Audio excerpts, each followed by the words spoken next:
When my oldest daughter, she's 20 now, was around 10, I walked into my bathroom and I caught her examining her body. Oof. And I panicked.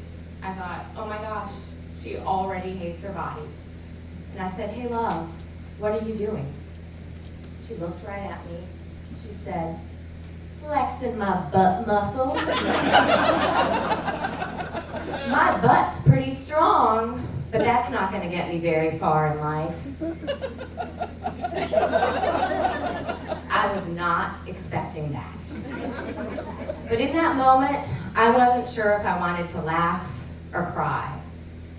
Because I remember being 9 years old at the doctor's office. Both of my arms as bruised as ripe bananas because they couldn't find the veins for a routine blood draw. And I was convinced it was because I was too fat. And I was crying, and the nurse and my mom both thought it was because of the physical pain.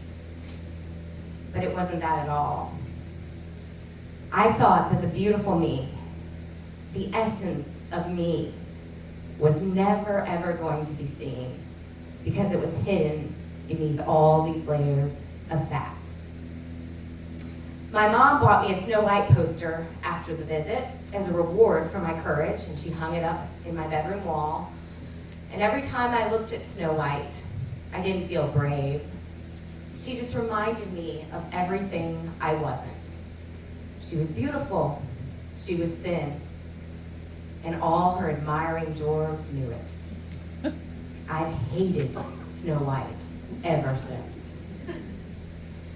I still survived childhood. I knew I wasn't going to be the pretty one. One of my nicknames was Miss Piggy growing up. I accepted it. I read a lot of books. I was smart. I rode horses. They made me feel small and powerful. And then something really unexpected happened. I had one of those, the summer you turn pretty moments. And I returned to school the sophomore year of my high school, and boys didn't recognize me. Girls didn't recognize me. In fact, the same boys who had oinked at me when I was in middle school, when I was walking to my school bus, and I looked up to see, were now flirting with me. I didn't understand. I was confused because I was still the same bibliophile, geeky girl on the inside, but now I was packaged in this socially acceptable and even desirable body, and I realized my body is powerful. It's my social capital. From a young age, I had been asking, how do I get rid of what I am? And now I knew. I stopped eating. I couldn't make myself be loved or accepted or seen, but I could make myself be thinner. So I stopped eating, and I got noticed. I got a lot of attention. But my parents, they begged me, please eat Katie, please eat Katie. And they were already dealing with an older brother with a drug addiction. And I didn't want to add any more stress to their life. So I started to eat. And then I discovered bulimia. It was easier to hide because I could act like I was eating a meal and then make myself throw up, or take so many laxatives that jelly was coming out of me, or religiously run 6-7 miles, rain or shine. I remember thinking I never got to this dangerously low Auschwitz thin weight. I remember actually thinking that I wasn't as good at having an eating disorder as someone like Connie. But I stopped menstruating too. I ran through a stress fracture. I felt awful. I didn't know what to do. And then one day, on the cusp of graduating college, summa cum laude with highest honors in 3 years, and I was still miserable, I thought, I don't want to live a life like this. My throat was raw from vomiting. I was tired all the time. So I went to treatment, and I worked really, really hard to get better. And in a lot of ways I am. But for me, there's still a little pebble in my shoe. I can't quite shake it.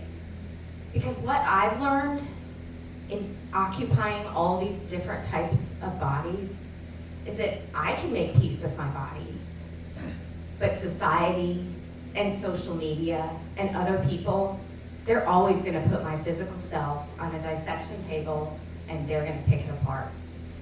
When I was pregnant, throwing up every single day and didn't get super pregnant looking, people said, "You're not eating enough. What are you, pregnant with a mouse?" People judged me then. When I was a young adult and started to gain weight and had a genetically curvy figure, and all of a sudden I was attractive, I worked in a law firm, and a male coworker said, "What are you, a nerd trapped in a hot body?" Because I was intellectually performing at the job. During that same job, when I commuted, not once, but twice, 2 different men stuck their hands up my skirt and fondled me. And I froze. I didn't know what to do. And I thought it was my fault because my body looked like that and I was wearing a skirt. So when I was the overweight the overweight child, I hated my body. But then when I got pretty, I hated my body too. And now I'm approaching perimenopause and I've dealt with itchy ears. Did you know that that's a symptom? Oh, itchy ears, mental health, night sweats. But I'm so afraid about gaining weight because when I dieted in high school, it wasn't about the weight. It was about keeping safe and protecting myself. But I'm not going to cave in again. If I get that menopause belly, I'm going to embrace it. Because you know what? I deserve to take up space. I deserve to take up space after all I've been through, and so do you. And when I look at my 5 children who all have very different body types and were mined from different quarries, I don't see them as human bodies. I see them as human beings. You have so much more to offer the world than your skin. Thank you.